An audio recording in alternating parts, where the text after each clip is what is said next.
Thank you, Dean Gonzalez, for taking our interview. So the first question, as a current scholar and a former politician, what's your highest expectation from this China and EU summit?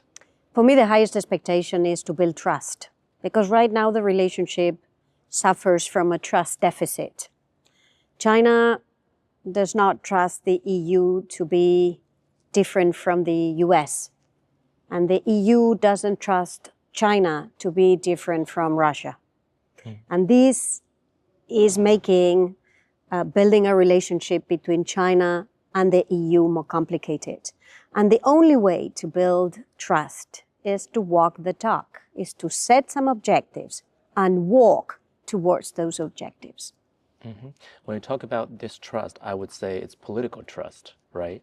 And actually, just on Tuesday, we see China and EU just lifted the sanctions on the mutual exchanges between the two legislative bodies. Yeah. So do you think it would promote or strengthen the political trust between the two sides? I think for sure these are signals that help cement trust. I think those are important signals that both sides give each other that they want to establish a functional relationship. And I think it's important that both do, because both Europe and China are systemic actors. They are systemic actors in global economy. They are systemic actors in the global fight against climate change. They are systemic actors to keep multilateralism alive. They are systemic actors in the fight to eradicate extreme poverty in the world. The two are systemic actors. And when you are a systemic actor, you must have a functional relation with other systemic actors. Mm-hmm. When you talk about systematic actor, and it reminds me of how EU sees China, the three positions as partner, competitor, and systematic rival. Do you think this kind of three position identity is changing? Let's step back for a moment. The EU is not in an ideological fight against China like the US is. And the EU is not in a friendship without borders relationship with China like Russia is. The EU has a relationship with China, valuable and valued relationship that it describes in three categories: partner, competitor, and systemic rival. And to me, the question is not so much the words, but the proportion between those three categories. Because the proportion matter. You know, what a space for partnership, what a space for competition, and what a space for rivalry. And in my view, the more there is trust, the more the relationship can move into the category of partner or competitor. The less there is trust, the more it moves into the category of systemic rival. And do you think EU is now leading towards cooperation or competition? So clearly there is much more cooperation in the area of protecting the environment. And we have seen this. There is much more, and this is a space that is opening up, expanding. The EU and China are working together to reduce emissions, to develop carbon markets, to develop circular economy, to foster the energy transition, to adapt to climate change, to help poorer countries finance their adaptation needs. This space is expanding. But the space of competition is also expanding. The space of competition is about international trade and exchanges. And this is where also this is expanding, because there are concerns on both sides about markets being sufficiently open to each other, about trade being sufficiently fair, about investments being accepted and welcome on both sides. So, you know, you see there is a tension between the two. The two sides have found a good space to cooperate on environmental issues, sustainability issues, and the two are having to navigate a complex trade and economic landscape. Some media say now there's a tit-and-tat between China and EU. China wants to limit the minimum price for the French brandy export price as an exchange of the EU will allow a minimum export price for the Chinese EV cars. What do you think about this kind of exchange? No, I think we have to be honest with each other. The European Union has opened an investigation against imports of EVs into Europe after there were allegations of unfair practices by EV manufacturers, Chinese EV manufacturers in Europe. And after an investigation, following international rules, following WTO rules, the EU has taken measures against Chinese EV imports. It's not to be unnice to China, it's to defend the international trade that is under fair conditions. The EU could have done what the US has done, which is to close its market to Chinese EVs. The EU has not done that. Mm-hmm. Chinese manufacturers continue to export a lot of EVs into the European market. If you look at the market share of Chinese car manufacturers into the European market, is not shrinking, is growing. Mm-hmm. So I think it's important on the Chinese side not to see every investigation that the EU opens following the rules of trade an aggression against China, because it's not an aggression against China. I think it's more a way to ensure that the rules of international trade are fair and are respected. And I'm sure this is something that both sides can talk. But I would want to draw a very clear distinction between what's happening to Chinese EV exporters into the American market. They can't access the US market. And what's happening in the European market, they can. So I don't think it would be good for China to respond to this by taking other products hostage. If China has concerns about fairness of European exports to China, well, Europe would have to accept that. But I don't think it's helpful to build trust to engage in some form of tit for tat. Yeah, tit for tat, exactly. Chinese Foreign Minister Wang Yi was just in Paris several weeks ago.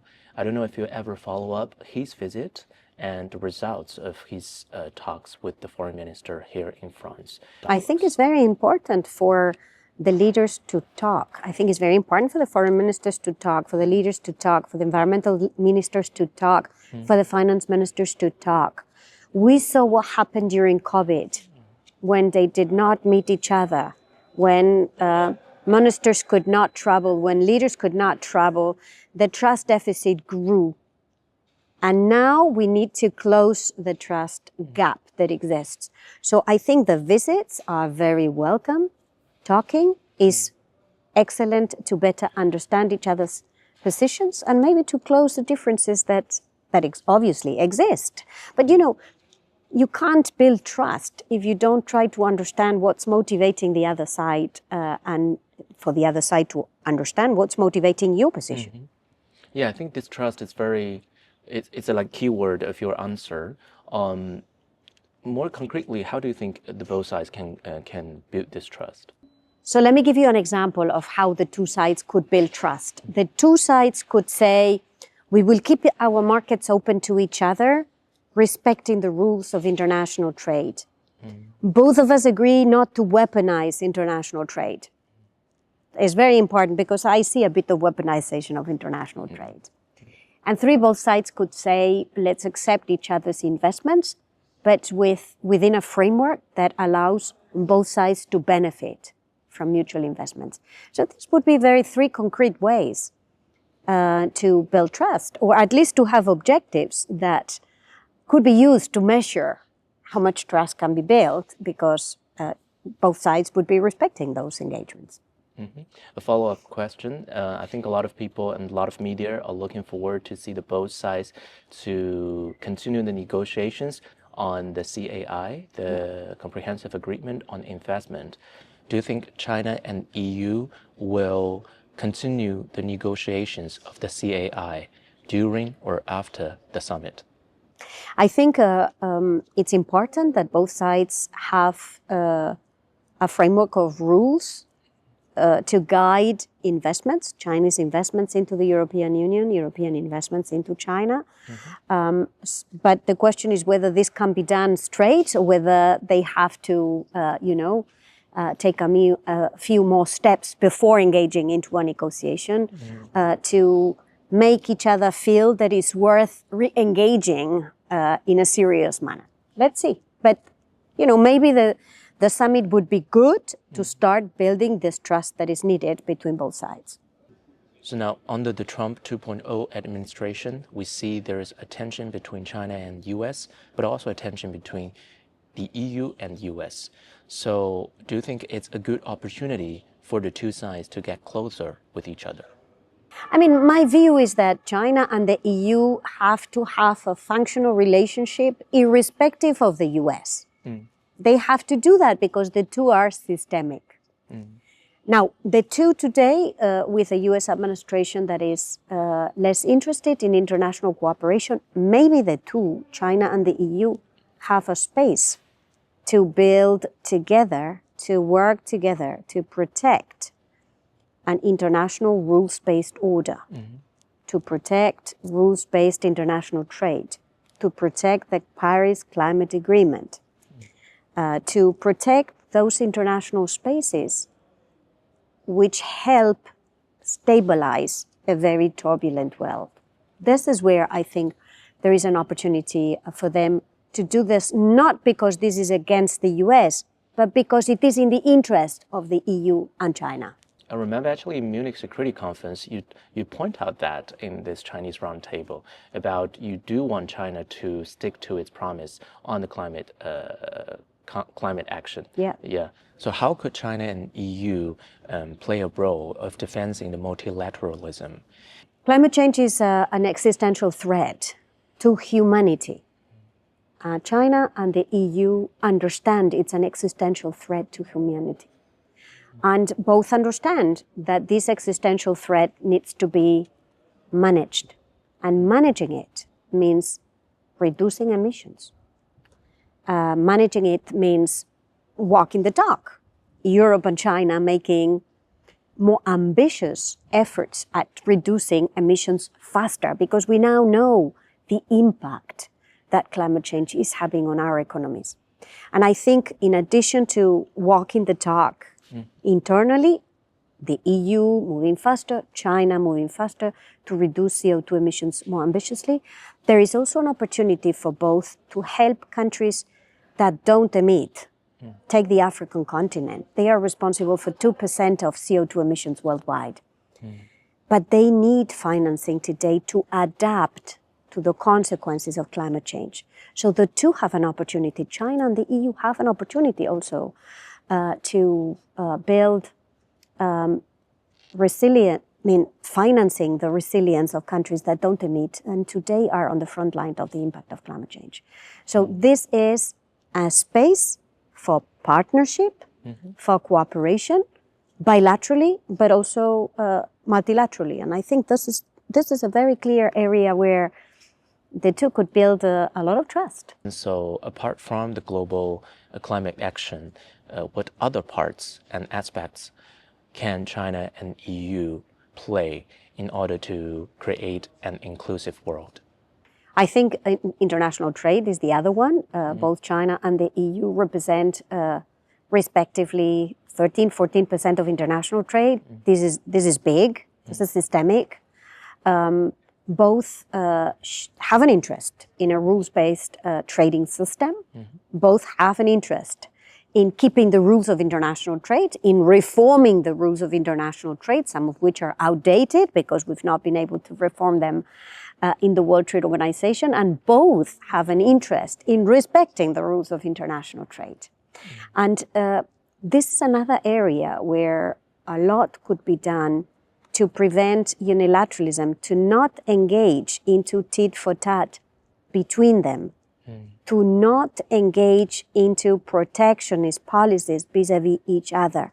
If others want to do that, let them do that. But between the EU and the US, a good way to stand by the rules of international trade would be not to engage in predatory practices between them. So I see climate and trade as two areas where China and the EU could work together to build trust, to demonstrate that they seriously care about the relationship that they have. Okay, thank you very much. That's all from me. Do you want to add other points? It's been a pleasure. Thank you.